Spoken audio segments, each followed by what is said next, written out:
372వ నామము భక్తమానస హంసిక.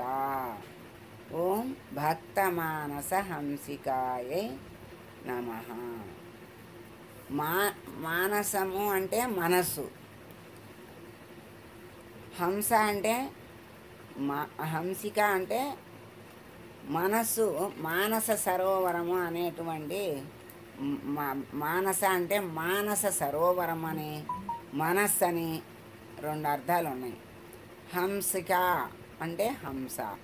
హంసలు మానస సరోవరంలో విహరిస్తాయి అని చెప్తారు, అది ప్రసిద్ధి. తల్లిని ఆడు హంసగా పోల్చి ఎక్కడ విహరిస్తుందమ్మా? భక్త మానస హంసిక, భక్తుల మనస్సులో విహరిస్తుంది అని అర్థం వస్తుంది. మానస శబ్దం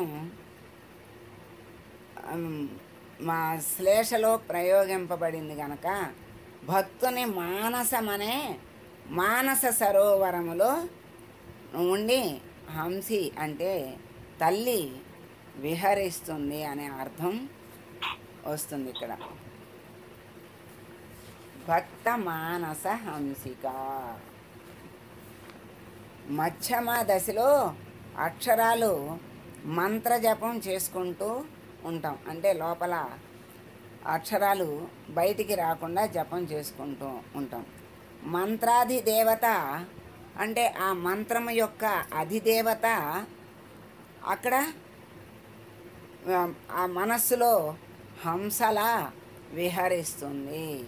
ఏ మంత్రం చేస్తే ఆ మంత్రం యొక్క అధిదేవత మనస్సులో హంసలాగా విహరిస్తుంది, ఓలలాడుతుంది అని చెప్పచ్చు.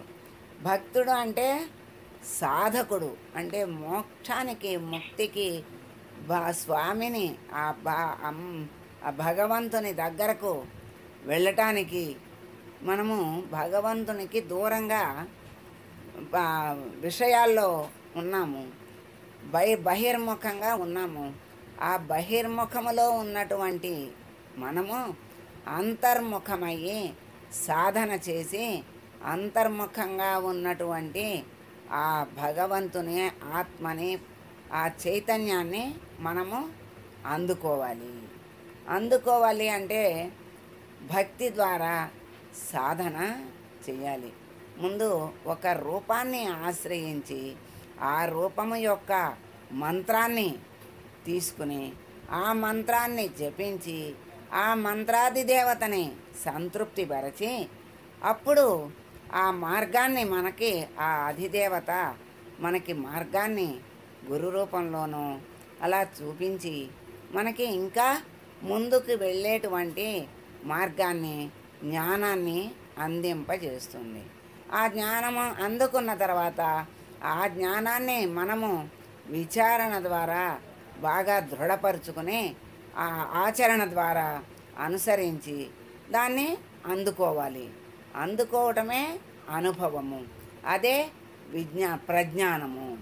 మనము భక్తితో మనము భగవంతుని తలుస్తాము. ఆ భక్తి ద్వారా భగవంతుడు మనకి జ్ఞానాన్ని ప్రసాదిస్తాడు. ఆ జ్ఞానాన్ని మనము జ్ఞానం అంటే విషయాన్ని తెలుసుకుని దాన్ని ఎలా అనుసరించాలో అలా ఆచరించడము విజ్ఞానము, ఆచరించి అందుకోవటమే ప్రజ్ఞానము. అలా ఈ మనస్సులో మంత్రము మనము ఉచ్చరించటము మధ్యమ కిందకి వస్తుంది. భక్తుడు, ఆ సాధకుడు ఆ మంత్రాన్ని మనస్సులో జపం చేస్తూ ఉంటే మంత్రాధిదేవత యొక్క మనస్సు ఆనందములో ఓలలాడుతుంది. ఆ మనస్సే ఇక్కడ మంత్రాధిదేవత మన మానస సరోవరం అనేటువంటి ఆ మనస్సు సరోవరములో విహరిస్తాడు. ఎవరు? ఆ మంత్రాధిదేవత. ఏ మంత్రము చేస్తామో ఆ మంత్రాధిదేవత.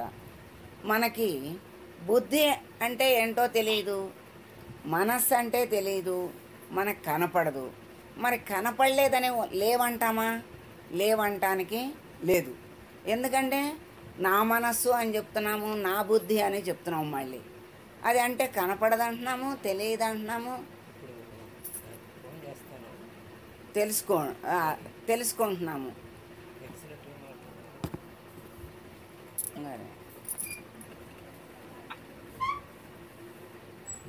మనస్సు బుద్ధి మనకి తెలియదు, మనకు కనపడదు. లేనంత మాత్రాన మనకి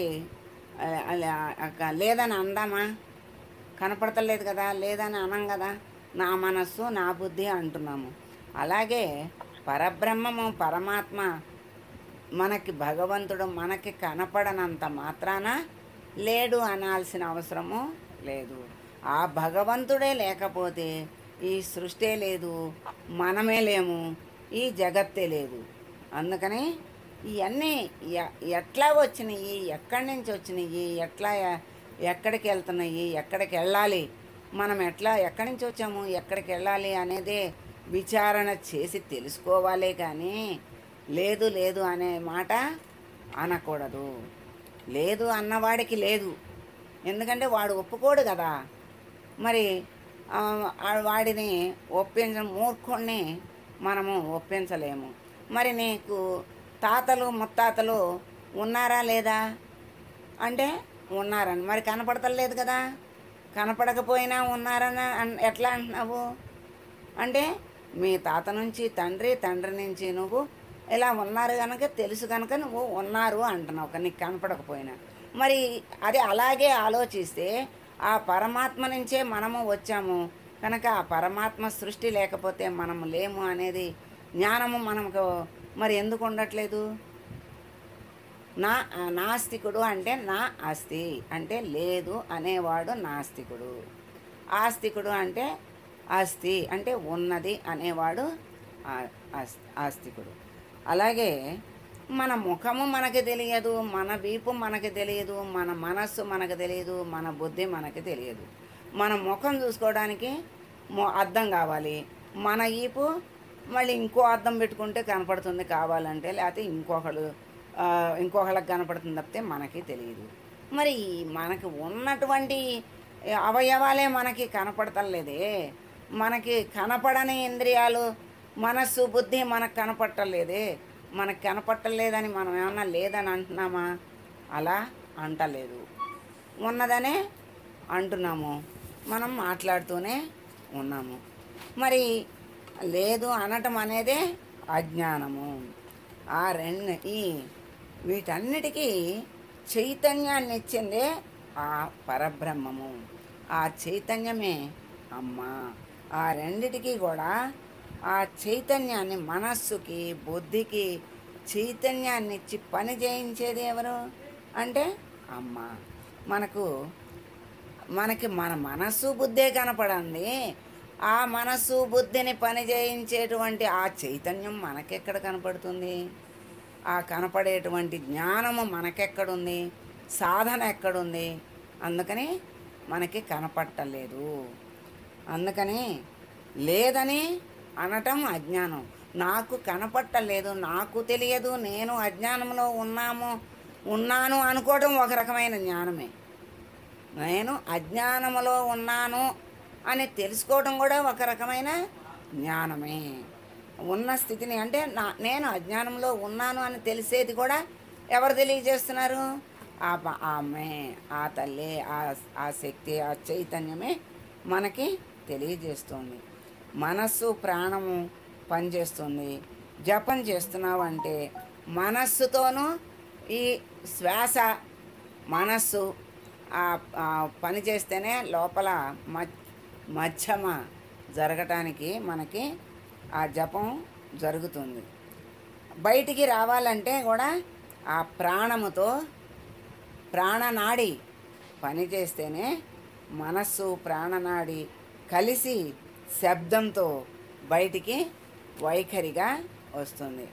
అట్లా అమ్మ మనోరూపంగాను భావరూపంగాను మంత్రరూపంగాను లోపల తిరుగుతూ ఉన్నది.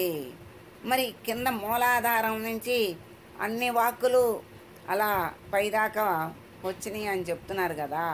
అందుకే అమ్మ భక్తమానస హంసిక అన్నారు.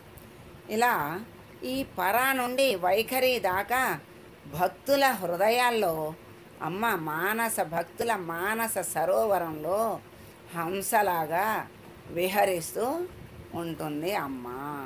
అలా ఆనంద డోలికల్లో ఓలలాడుతూ ఉంటుంది భక్త మానస హంసిక అని.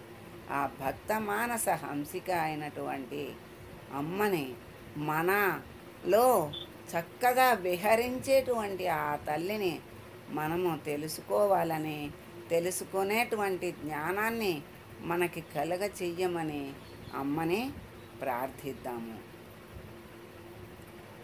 సర్వమంగళ మాంగళ్యే శివే సర్వార్థసాధకే శరణ్యే త్రయంబకే దేవి నారాయణి నమోస్తుతే. ఓం సర్వమ